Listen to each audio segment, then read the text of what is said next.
चलिए तो शुरू करते हैं। तो आज का जो टॉपिक है वह है चतुर्भुज। चतुर्भुज जिसे हम क्वाड्रिलेटरल अंग्रेजी में कहते हैं। यदि हम चतुर्भुज को तोड़ें तो दो भाग में, एक होगा चतुर, एक हो जाएगा। तो चतुर मतलब चार, भुज मतलब भुजा। इसका मतलब चार भुजाओं से, कितनी भुजाओं से? चार भुजाओं से। चार भुजाओं से घिरी बंद आकृति को चतुर्भुज कहते हैं। बात समझ गए? Yes sir. चतुर्भुज के कई प्रकार हैं, जिसमें से कि हम पहला प्रकार देख रहे हैं जिसका नाम है समानांतर चतुर्भुज। तो समानांतर चतुर्भुज इसे हम क्यों कहते हैं? क्यों? क्योंकि इसके आमने सामने की भुजा, आमने सामने की भुजा क्या होती है? बराबर होती है और साथ में समानांतर भी होती है। देखो ये सब बातें किताब में लिखी हुई है, लेकिन हम आपको समझा देते हैं, क्योंकि भाषा आपको समझे या ना समझे, हम समझाएंगे तो आप समझ जाएंगे। तो आमने सामने की भुजा क्या होती है? बराबर होती है और समानांतर होती है। कैसी होती है? समानांतर। तो इसीलिए इसका नाम क्या पड़ गया? समानांतर चतुर्भुज। दूसरी बात, इसके जो कोण होते हैं, इसके जो कौन होते हैं? तो आमने सामने के कोण बराबर, आमने सामने के कोण बराबर। यानी जितना कोण ये उतना कोण ये भी, जितना कोण ये उतना कोण ये भी। इसी कोई दिक्कत? No sir. साथ ही साथ इसके जो विकर्ण होते हैं, इसके जो विकर्ण होते हैं। विकर्ण क्या होता है? एक कोना से दूसरा कोना तक जो खींची हुई रेखा है, तो यहाँ से ए से लेकर सी तक जो हमने रेखा खींचा, इसको हम बोलेंगे विकर्ण। विकर्ण। फिर बी से डी तक जो रेखा खींचा, इसको बोलेंगे। तो इसके विकर्ण एक दूसरे के समद्विभाजक, क्या हम बोले? समद्विभाजक। यदि हम यहाँ देखे लिखते हैं समद्विभाजक, तो इसको तोड़ेंगे तो ये टूटेगा तीन भाग में। एक होगा सम, एक होगा द्वि, एक हो जाएगा भाजक। तो सम मतलब समान, द्वि मतलब दो, और भाजक मतलब भाग देने वाला। तो समद्विभाजक मतलब जब कभी कोई चीज दो बराबर भाग में कट जाए, दो बराबर भाग, तो उसे हम कहते हैं समद्वि। अब यदि आप समझिए कि यदि यहाँ से लेकर यहाँ तक की लंबाई 10 सेंटीमीटर है, तो यहाँ से लेकर यहाँ तक की लंबाई 5 होगी, यहाँ से लेकर यहाँ तक की लंबाई 5। बात समझ में आई? Yes sir. यदि मान लेते कि यहाँ से लेकर यहाँ की लंबाई 8 सेंटीमीटर है, तो इसका मतलब यहाँ से यहाँ तक लंबाई 4। यहाँ से यहाँ तक लंबाई 4। सब समझ गए? Yes sir. बहुत अच्छे, वेरी गुड। नंबर 2 की बात करें, एक होता है समचतुर्भुज। कौन सा? समचतुर्भुज। ये जो मैंने सिंबल यहाँ पे लिखा है, इसको बोलते हैं चतुर्भुज। जो कि अब चतुर्भुज इतना बड़ा है, उसको नहीं लिखकर सिर्फ हम ये लिख देते हैं, इसका मतलब चतुर्भुज होता है। तो ये चतुर्भुज का संकेत हुआ। तो उसी प्रकार से त्रिभुज का संकेत ये होता है। ठीक है, तो अब बात करते हैं समचतुर्भुज की। तो समचतुर्भुज क्या होता है? एक ऐसा चतुर्भुज, एक ऐसा चतुर्भुज जो इस प्रकार का होता है। जैसे कि आपने मिठाई की दुकान में बर्फी का आकार देखा होगा, तो बर्फी कुछ इस प्रकार का होता है ना, यस सर। इसको बोलते हैं समचतुर्भुज। इसमें क्या होता है? इसके सभी भुजा आपस में बराबर, सभी भुजा आपस में बराबर। अब इसमें क्या था कि सिर्फ आमने सामने का बराबर था, लेकिन ये जो होता है ये सभी भुजा आपस में बराबर, सभी भुजा आपस में बराबर। यदि यहाँ देखें तो ये बराबर और यहाँ पर ये दोनों बराबर। ठीक है, यस सर। और यहाँ चारों भुजा आपस में बराबर। इसका नाम दे देते हैं ABCD। और इसके जो होते हैं विकर्ण, इसके क्या होते हैं? विकर्ण। वो इसके विकर्ण भी एक दूसरे को समद्विभाजित करते हैं। इसके विकर्ण भी एक दूसरे को, यदि हम समझे कि यहाँ से यहाँ की लंबाई 10 है, तो ये 5, ये भी 5, यहाँ से यहाँ तक 8 है, तो ये भी 4, ये भी 4।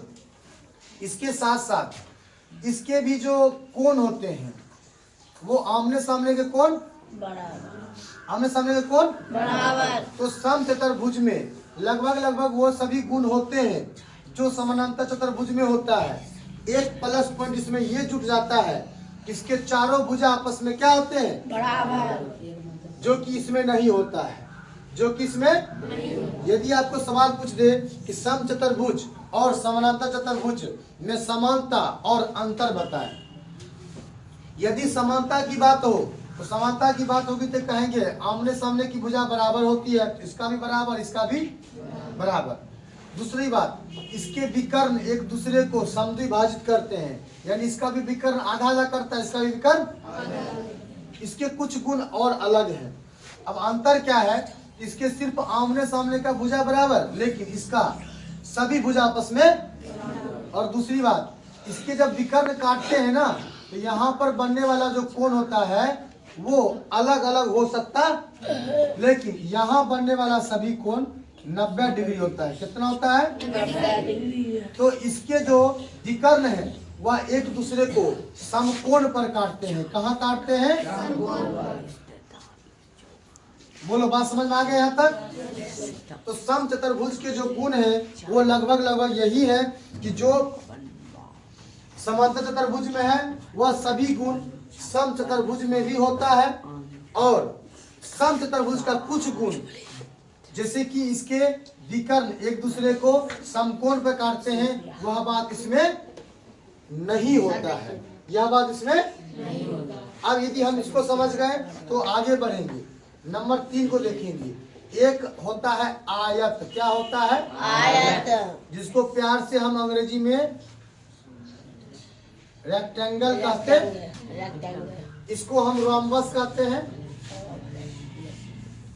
इसको हम पैरेललोग्राम कहते हैं। अब देखिएगा आयत क्या होता है। आयत एक ऐसी आकृति होती है, जैसे कि आपकी किताब की भी आकृति देखिएगा तो ऊपर से ऐसा ही दिखता है ना, तो ये होता है आयत। आयत में क्या होता है? इसके भी आमने सामने का भुजा बराबर, आमने सामने का भुजा बराबर, और एक दूसरे के समानांतर होता है। यह भी एक दूसरे को समानांतर, यह भी दूसरे का समानांतर, और आपस में आमने सामने की भुजा बराबर। लेकिन फिर अंतर क्या होता है इसमें? Focus on the board, board देखिए सब। अब इसमें और इसमें अंतर क्या होता है? तो अंतर इसमें भी कुछ इस प्रकार का है। इसके जो विकर्ण है, इसके विकर्ण में भी आ जाएगा कि यहाँ पर ये समद्विभाजित करते हैं, लेकिन यहाँ 90 डिग्री नहीं बनेगा, जैसे कि यहाँ नहीं बन रहा है। और इसकी जो खास बात है वो ये है कि इसके चारों कोण समकोण होते हैं। अभी तक हमने पढ़ा था इसके सिर्फ आमने सामने का कोण बराबर, इसके भी आमने सामने का कोण बराबर, लेकिन ये नहीं पढ़ा था कि चारों कोण समकोण हो। चारों कोण समकोण, जो कि आयत में देखा जाए तो इसके चारों कोण क्या होते हैं? समकोण होते हैं। तो ये हो गया आयत का गुण कि आमने सामने की भुजा बराबर, आमने सामने का भुजा समानांतर, आमने सामने का कोण बराबर, इसके विकर्ण भी एक दूसरे को समद्विभाजित करेंगे, और सबसे मेन बात कि इसके चारों कोण समकोण होते, यानी ये भी 90 डिग्री, ये भी 90 डिग्री, ये भी 90 और ये भी 90। अब बात करते हैं नंबर 4, जिसको हम बोलते हैं वर्ग। क्या बोलते हैं? अंग्रेजी में इसको बोलते हैं स्क्वायर। क्या बोलते हैं? स्क्वायर। यदि देखें तो स्क्वायर क्या होता है? यह कुछ इस प्रकार का आकृति होता है। आपने क्या ऐसी आकृति कभी देखी है? कहाँ देखी है? जरा मैं आपको बताता हूँ। आपने छक्का गोटी खेला है? तो छक्का का जो ऊपरी भाग का यदि फोटो देखेंगे तो क्या ऐसा बराबर नहीं दिखता है? तो ये होता है आपका वर्ग। तो वर्ग में क्या खासियत है? इसके चारों भुजा आपस में बराबर, चारों भुजा आपस में बराबर, जैसा कि इसका चारों भुजा बराबर वैसा इसका चारों भुजा बराबर। तो क्या सम चतुर्भुज और वर्ग एक है? नहीं। अब देखिएगा कि इसमें और इसमें क्या अंतर आता है। इसका भी क्या होता है? विकर्ण एक दूसरे को समद्विभाजित भी करते हैं और एक दूसरे पर 90 डिग्री का कोण भी बनाते हैं। इसमें भी 90 डिग्री कोण बन रहा है, इसमें भी 90 डिग्री कोण बन रहा है। तो क्या ये दोनों बराबर? तो अभी तक तो बराबर दिख रहा है, लेकिन अब जो मैं बोलूंगा वो दोनों में नहीं होगा। क्या?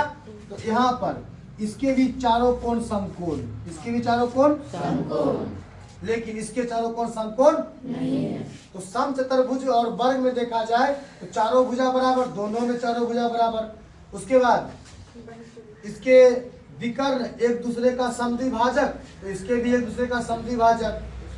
विकर्ण एक दूसरे पर लंब, लंब का मतलब होता है 90 डिग्री। जैसे एक रेखा यहाँ है, एक रेखा इस पर गिर गई तो ये लंब, लंब मतलब इधर भी 90 इधर भी 90। उसी प्रकार से यहाँ भी 90, यहाँ भी 90, यहाँ भी 90, यहाँ भी, तो एक दूसरे पर लंब है, यानी कि वह समकोण पर काटते हैं। अब इसके जो है क्या, सिर्फ आमने सामने का कोण बराबर होता है, लेकिन इसके चारों कोण समकोण होते हैं। इसके चारों कोण क्या होते हैं? 4 को पढ़ा दिया, 2 और बच जाता है। एक होता है 5, जिसको हम बोलते हैं समलंब। कौन सा चतुर्भुज? समलंब चतुर्भुज कैसा होता है? ये होता है कुछ इस प्रकार का। इसमें क्या होता है कि इसका ज्यादा नहीं याद करना है, बहुत ही कम चीज याद करना है। क्यों? क्योंकि इसमें बहुत ही कम चीज है। कैसे? तो इसमें सिर्फ ये होता है कि इसमें पूरा जो ये बना हुआ है आकृति, इस आकृति में 4 भुजा है ना, 4 भुजा में से कोई 2 भुजा, 4 भुजा में से कोई सिर्फ कोई 2 भुजा आपस में समानांतर होता है, आपस में, लेकिन आपस में बराबर नहीं होता है। इसीलिए देखिए यहाँ 2 बार काटे हैं, यहाँ 1 बार काटे हैं। इसका मतलब ये दोनों बराबर नहीं होता है। सिर्फ क्या होता है? सिर्फ इसका एक युग्म, कौन चीज? एक युग्म बराबर, एक युग्म बराबर है। बाकी इसमें और कोई बात है ही नहीं, बाकी इसमें कोई और बात है ही नहीं। यह फोटो आपको ऐसा भी दिख सकता है।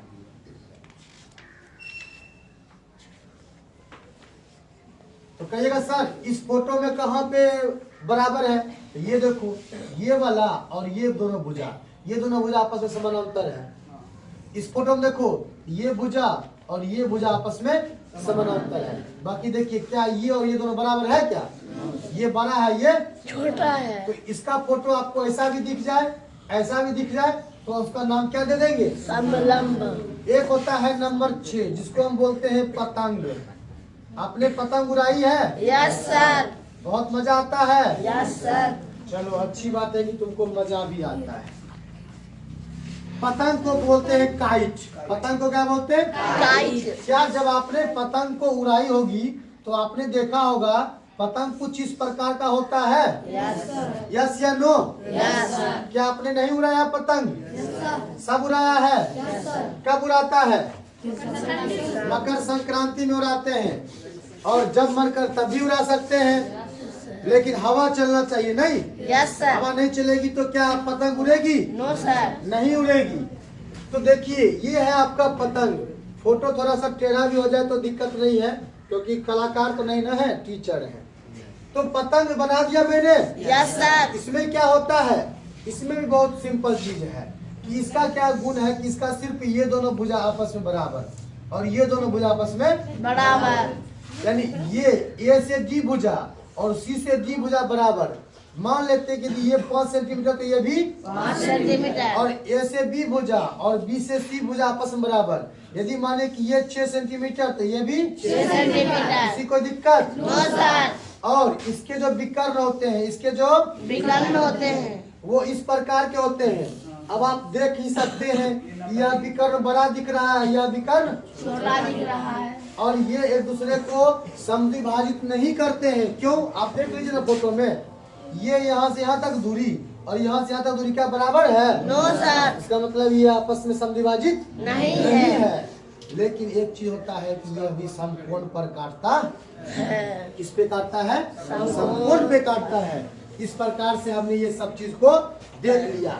एक बार क्विक रिवीजन मारेंगे, ढाई सीना दोबारा भी पढ़ लेंगे, ताकि आप जब भी वीडियो देखें तो एक बार तो पूरा थ्योरी देख लेंगे, दूसरा बार कम समय में क्विक रिवीजन हो जाएगा, जिससे कि आपके दिमाग में यह बात छप जाएगी। तो हम पढ़ रहे हैं कौन चीज? चतुर्भुज। चतुर्भुज मतलब 4 भुजाओं से घिरी बंद को नहीं भूलना है। 4 भुजा से खाली नहीं बोलेगा 4 भुजा वाला आकृति, गलत हो जाएगा। तो हम तो चाहेंगे 4 भुजा वाला आकृति तुम भी बोलेगा तो हम ऐसा कर देंगे जी। देखिए तो 1 2 3 4 गो है ना? क्या भुजा 4 है लेकिन ये चतुर्भुज है? नहीं है मेरे भाई। तो चतुर्भुज तभी होगा जब उसका चारों भुजा कैसा होगा? बराबर। एक बंद आकृति का होगा। कैसा होगा? बंद आकृति बंद का। आकृति को होगा। तो बंद आकृति को, 4 भुजाओं से घिरी बंद आकृति को चतुर्भुज के कई प्रकार होते हैं। खास करके 6 प्रकार हम लोग पढ़ेंगे। नंबर 1 क्या है? समान क्यों? क्योंकि आमने सामने का भुजा बराबर और समानांतर। बराबर और समानांतर आमने सामने का कौन?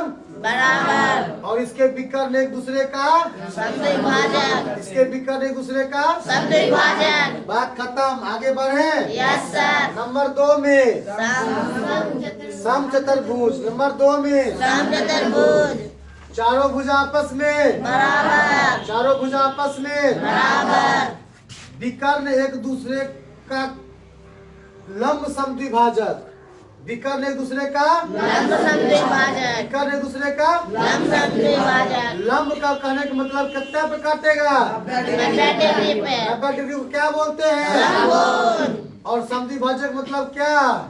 बराबर काटेगा। समद्विभाजक मतलब बराबर काटेगा। समान भागों में बराबर काटेगा। नंबर 3 में आयत नंबर 3 में आयत आयत में आमने सामने का भुजा बराबर आमने सामने का भुजा बराबर बराबर और समानांतर। बराबर और समानांतर विकर्ण एक दूसरे का समद्विभाजक विकर्ण एक दूसरे का समद्विभाजक। चारों कोण बराबर बराबर और समकोण। चारों कोण बराबर और समकोण चारों कोण। बराबर और समकोण। कोई दिक्कत? No sir. आगे बढ़े। Yes sir. नंबर 4 बराबर 4 वर्ग में चारों भुजा चारों भुजा और समानांतर भी और समानांतर भी। अभी तक चारों का चारों भुजा आपस में आमने सामने का समानांतर। ठीक है। Yes sir. चारों में आमने सामने का भुजा समानांतर और बराबर।